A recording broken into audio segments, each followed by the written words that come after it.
Pennsylvania Republican candidate Mehmet Oz does not believe that poor people have a right to health care. Now, look, that's a pretty strange statement from a celebrity doctor, supposed to be in favor of health. But what's even stranger is what he has proposed during a recent speech. Take a look. I think you ought to think about 15-minute physicals. Your local hospitals will fund these. They're incredibly inexpensive to run. You can screen thousands of people for almost nothing, and you allow a conversation to take place in more of a festival-like setting. It's not scary. And I mentioned earlier that almost everybody who comes to our 15-minute physicals has a job, but a lot don't have insurance. Give them a way of crawling back out of the abyss of darkness, of fear over not having the health they need, and give them an opportunity, because they don't have the right to health, but they have the right to access, to a chance to get that health. What? Okay, what? We're talking about 15-minute physicals. What is that going to accomplish exactly? Oh man, hey, whoa, yeah, that lump looks pretty bad. It could be cancerous, and maybe we should, get a bigger look at it. Oh, would you look at that? The time. Your 15 minutes is up, man. Good luck with that whole possibly cancerous lump thing. You might want to check it out. Okay, how? I mean, again, wonderful. So they find something in your 15-minute physical, and then what? You still don't have insurance. So you're on the hook to get it treated. And again, if you don't have insurance, that treatment could be upwards of to tens of thousands of dollars that they don't have. So what's the point? Honestly, you just wasted 15 minutes saying, I don't know, you might have something bad. You're going to go to a real doctor. Right. So now, look, even more ridiculous is this idea of holding it in a festival-like atmosphere. Yes, it's a festival. What does that mean?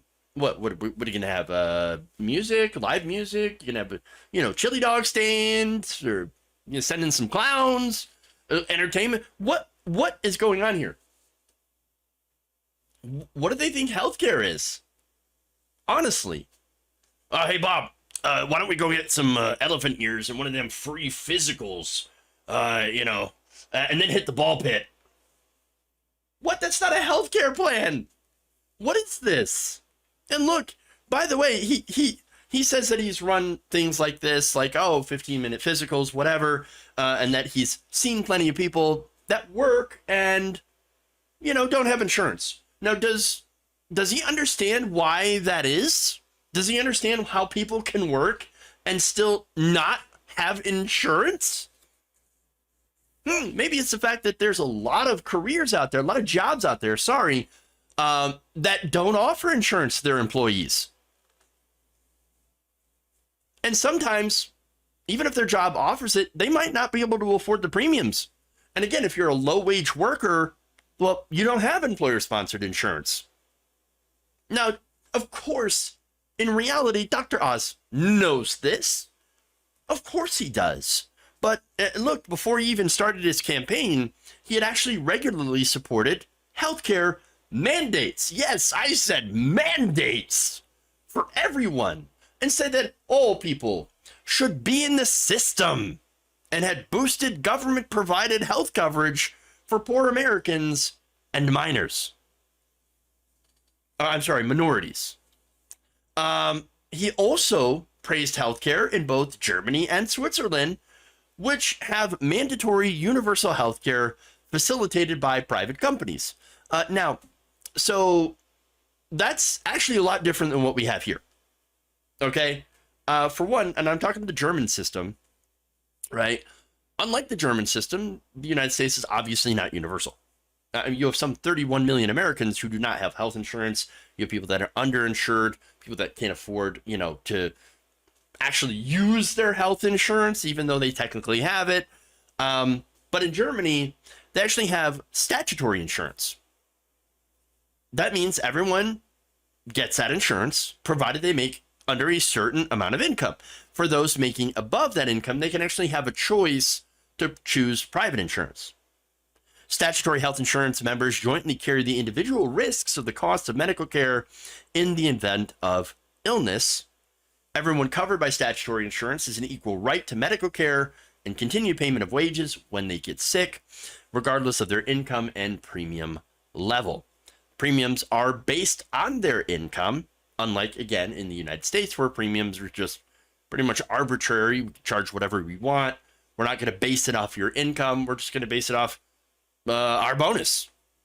I want a yacht next quarter. So we're just going to raise our premiums.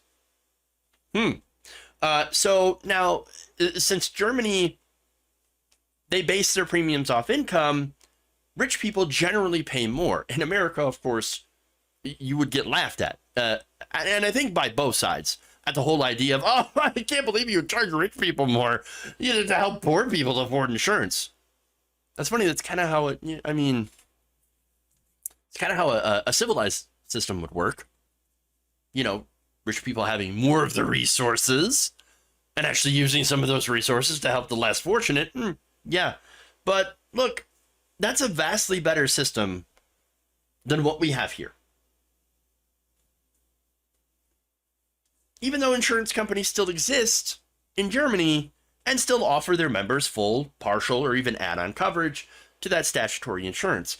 I personally would like a single-payer system, get rid of the health insurance companies, because, look, in this country at least, those insurance companies are predatory for profit, right? But look, if Congress offered us the German model, you don't think I'd take it? Of course I would. Oh, hell, I'd take it over a garbage system any day. Because what we have now in America, we have a system where if you don't have the money, you die. Or you go into massive amounts of debt and lose everything. Now, unfortunately, that's what Mehmet Oz, Dr. Oz, and honestly, the majority of both parties, that's what they continue to support by not going towards real, actual reform of our healthcare system. And I say that because what do we have now? We have a health insurance system that is purely market-based, that was a Heritage Foundation plan, partially implemented in Massachusetts, or I should say they implemented it in Massachusetts under Mitt Romney, and then President Obama had scaled it up and made a few changes to fit that scale. And so you can't really call that a universal healthcare plan or any kind of socialized healthcare. No, this is a giveaway to private health insurance companies. So yeah, if the German model was offered here, I'd take it in a second. And we would have actually better health outcomes. Unfortunately, you have too many entrenched interests here, whether it be the hospital associations or the health insurance lobbyists, etc., and the pharmaceutical companies that are not at all interested in changing our healthcare system to something that is actually humane.